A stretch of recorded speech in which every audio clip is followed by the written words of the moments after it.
The Lord's Sermons, Sermon 31, Matthew 5:20. True Righteousness. Revealed to Gottfried Meyerhofer, April 2nd, 1872. Spoken by Pascal.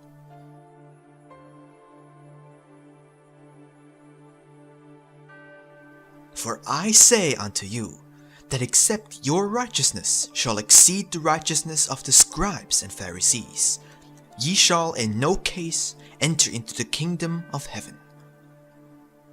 Thus says the Lord.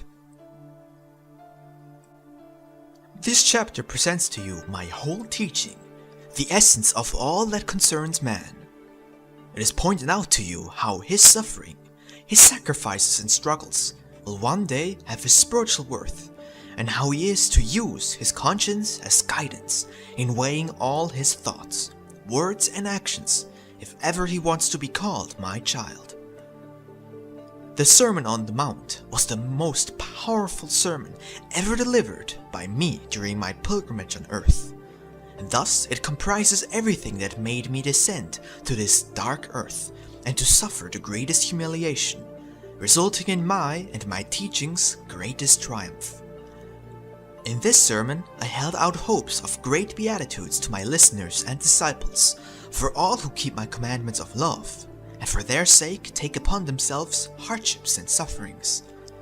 I also illustrated to them the importance of their mission, that I do not wish to preach my teaching in vain, and that everyone who wears it should also apply and spread it. I refer to those verses that deal with the salt of the earth, the city on a hill, and the lighted candle that should be allowed to shine and not burn hidden under a bushel. I told them that they were the salt of the earth, which corresponds to the burning and stimulating part of the spiritual world of the soul, as it is needed for activating, for the elimination of the interior, for the material metabolism. Where there is no salt or stimulant, there is no life, no motion, no warmth, no light. And where the salt has lost its savor, as it says in the Gospel, that is, where it has deteriorated, it achieves the opposite. Therefore, it must be cast out that people may tread on it. Trodden upon into the dust and sand, it will help build other creations on another basis, just as the evil committed by men must in the end, through my providence, contribute to progress, to the betterment of the spiritual beings, only in another form and under different conditions.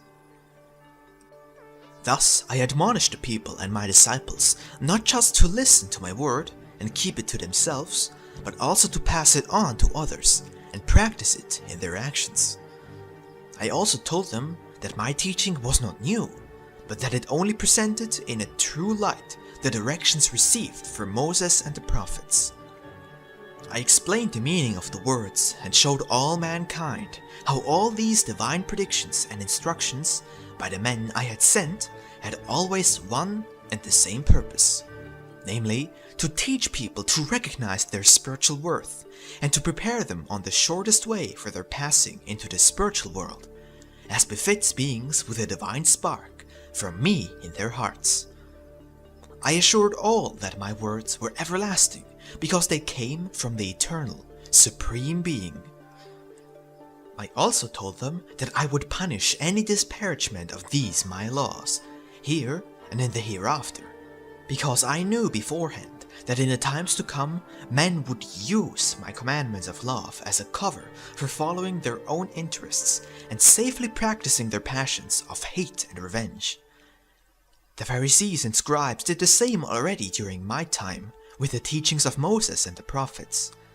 And that is why I said to my disciples, and the people gathered around me, For I say unto you, that except your righteousness shall exceed the righteousness of the scribes and Pharisees, ye shall in no case enter into the kingdom of heaven. Though it is only this verse that is given for this Sunday, I had to explain also the preceding ones of the same chapter, which lead conclusively to the 20th verse, from which we can then proceed. Referring to the deceitful and hypocritical righteousness of that class, which during those times had been given the power and the right to teach and interpret to the people the meaning, cult, and dogmata of their religion, and knowing in what way they performed this, not according to my wishes, but according to their own ideas and plans.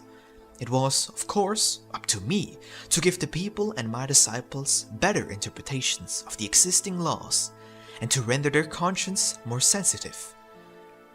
I had to do this also because in those times the priests and scribes interpreted the laws in such a way that they were not hard to fulfill, and it gave them plenty of scope for committing the most abominable acts, without apparently offending against the divine laws of Moses, and even giving the impression of adhering to them strictly. Therefore, the 20th verse is followed by all the other true commandments of love, which in those times were regarded as contrary to what was believed, for retaliation, revenge, hatred, persecution appeared justified through some religious texts.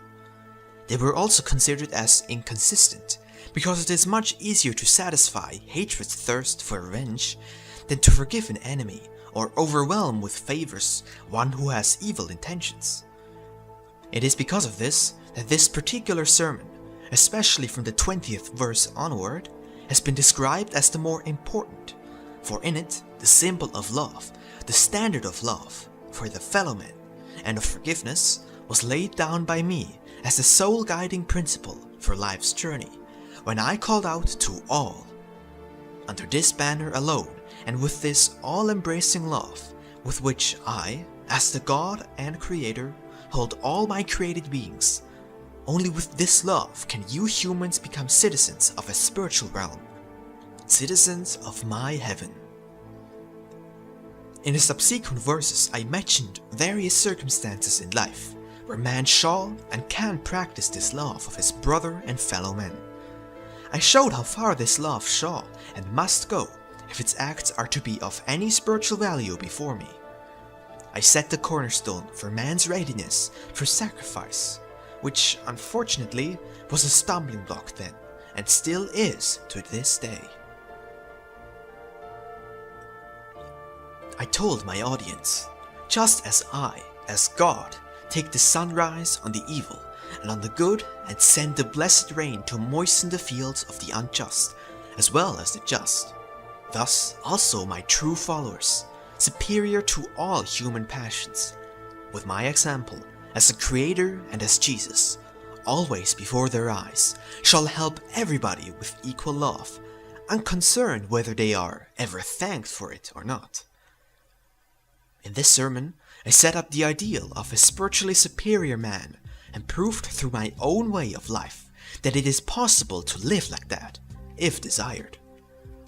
The contents of this sermon, the promised blessings for those who suffer, those who struggle, and those who endure, and also how far the love of one's fellow man has to extend, are still valid today and will remain so as long as I, my spiritual and my material worlds are in existence.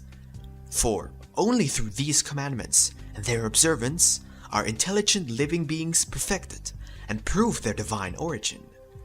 Whereas if they pursue the opposite road, which is the more popular one, and also today, unfortunately, by many described as the righteous road, they will sink into the depths of matter instead of rising to spiritual heights.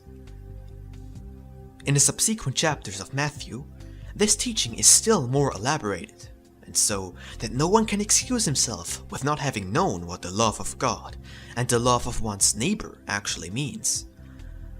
Thus you find in the 6th chapter the only prayer I taught my followers, which you can still today regard as the quintessence of all prayers. But you have to conceive the profound spiritual meaning of every one of its words.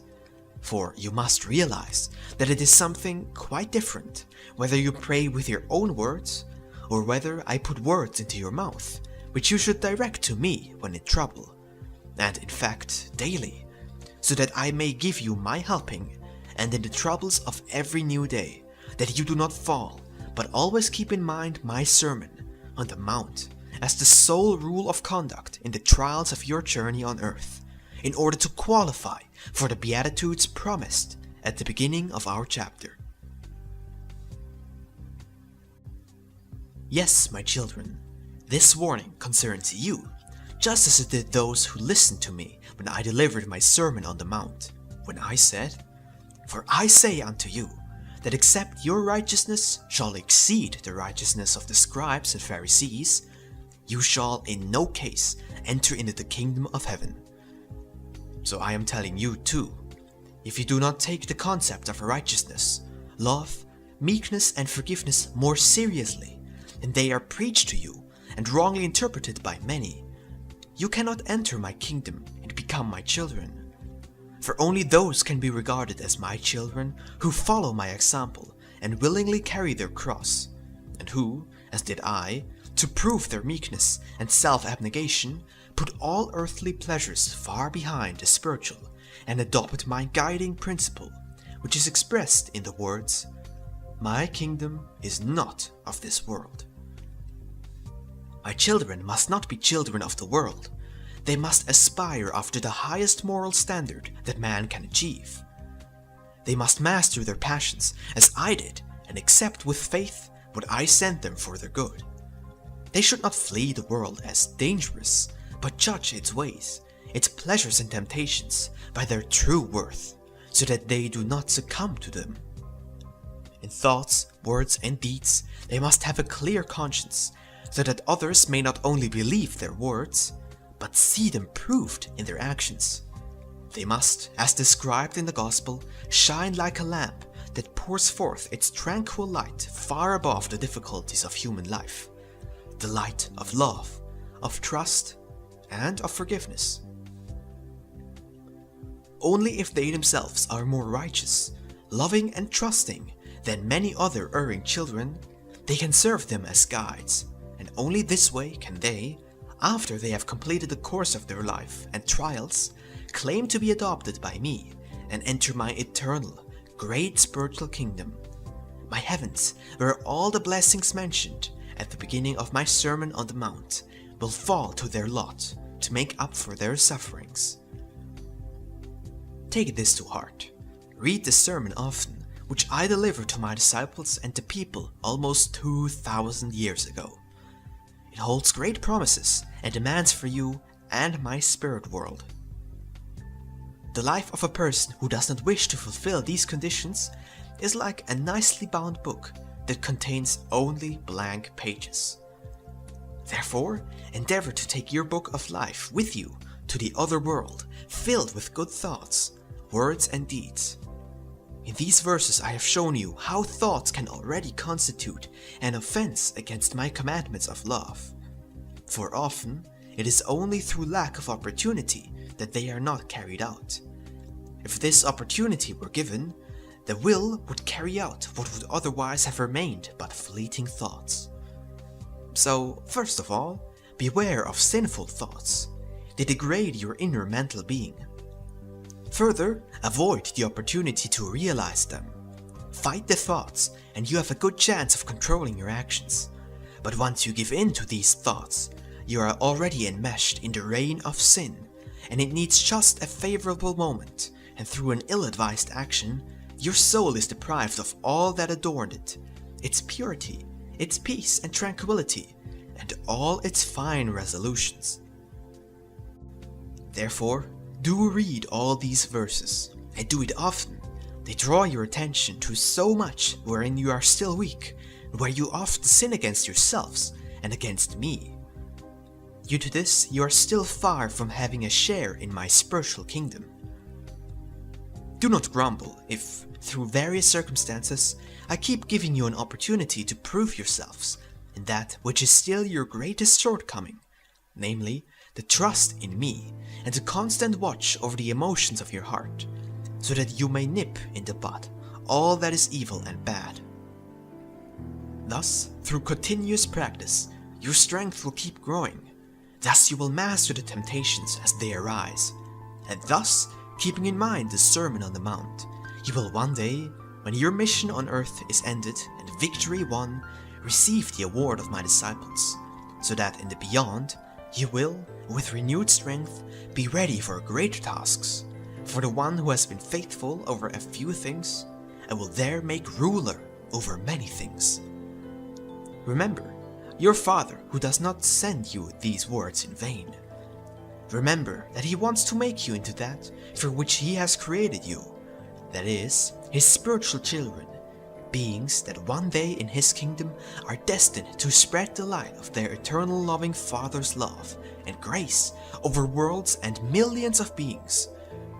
It is obvious that for such missions, only beings who have been proven and steeled in suffering and hardships are suitable, because only they, pure in thoughts and actions, can lift up others through the nobility of their spirit.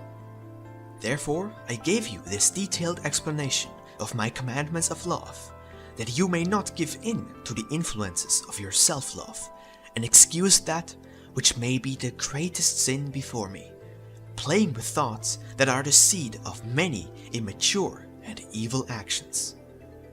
Amen.